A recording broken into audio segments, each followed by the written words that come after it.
வணக்கம், நீங்கள் பார்த்து கொண்டிருப்பது கேஆர் வீடியோஸ். கேஆர் வீடியோஸுக்காக கேள்விதான்.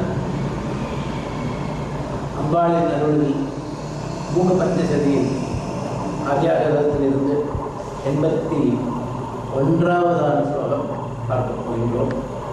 81, 82, 83 என்று 3 ஸ்லோகங்களை இன்று பார்க்க போகின்றோம். வேதண்டகும்படம்பர வைதண்டிக குஜபாராத்தமத்யாய குங்குமருஜே நமஸ்யாம் சங்கரநயனாமிருதாய ரஜயாம. அம்பாளை குங்கும நிறத்தவளாக இங்கே வர்ணிக்கின்றார். அப்படி குங்கும நிறத்தவளான தேவி யானையினுடைய வஸ்தகத்தை தோற்கடிக்கக்கூடியதான கனஸ்த ஸ்தலங்களுடன் கூடியவள். ஸ்தலங்களின் கனத்தால் நுண்ணிய இடையை உடையாமல் இருக்க இடை ஒரு முறை வெள்ளி கொடியால் சுற்றப்பட்டது போல அந்த வள்ளியானது கொடியானது மும்முறை சுற்றிப்பட்டது போல அந்த வயிற்றின் நரம்புகள் மணிப்பூக்கள் இதை ஏற்கனவே சௌந்தரநகரில் ஆதிசங்கர பகவத்பாதாலும் வர்ணனை செய்திருக்கிறார். சிவந்த நிறம், பருத்த ஸ்தலங்கள், சங்கரனின் கண்களுக்கு, சிவனாரின் கண்களுக்கு ஆனந்தத்தை அளிக்கும் அமிர்தம் போல விளங்குகிறது என்று இங்கே அம்பாளை மூககவி வர்ணிக்கின்றார். அடுத்ததாக 82வது ஸ்லோகம்.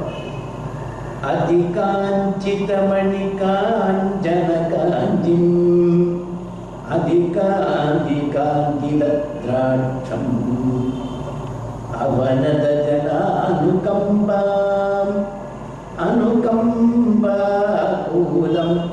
அஸ்மரனுகூலாம். பூமித்தாயின் நாமியே காஞ்சியாகும். அகில உலகங்களையும் தேவி தன் வயிற்றில் வைத்து காப்பாற்றுகின்றாள்.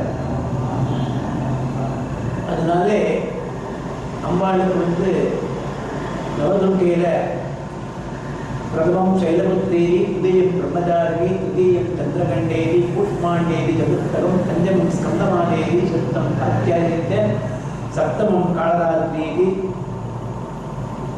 நவமம் சித்திதா ரோக்கா, இப்படி 9 துர்க்கங்களோட பேர் சொல்லியிருக்கார். இதில் கோஷ்மாண்டா என்றால் அண்டங்களை, சராசரங்களோடு கூடிய இருக்கக்கூடிய அண்டங்களை தன் வயிற்றுக்குள் தாங்கிக் கொண்டிருக்கின்றார்.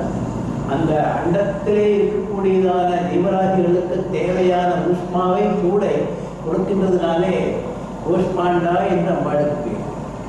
அப்படி அகிலாண்ட கோடியே என்ற அன்னை பின்னியும் உன்னை கன்னி என்ற முறை பேசும் என்பார் தாய்மானவர்.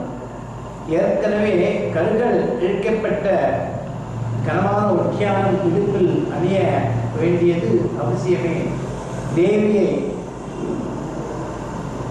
வந்திப்பவர்களுக்கு எல்லா அனுகூலங்களையும் செய்வதுடன் ஆனந்தமயமாக அம்பாள் விளங்குகின்றார். அப்படி தன்னை அண்டி வரும் பக்தர்களுக்கு ஒரு அருளாளராக அம்பாள் விளங்குகின்றாள் காஞ்சிபுரத்திலே என்று இந்த ஸ்லோகத்தினாலே மூககவி சொல்கின்றார். 83வது ஸ்லோகம் பார்ப்போம். பரிசித கம்பாதீரம் பர்வதராஜன்ய சுகிருத சன்னாகம் பரகுரு கிருபயா வீட்சே பரமசிவோன்னங்க மங்களாபரணம்.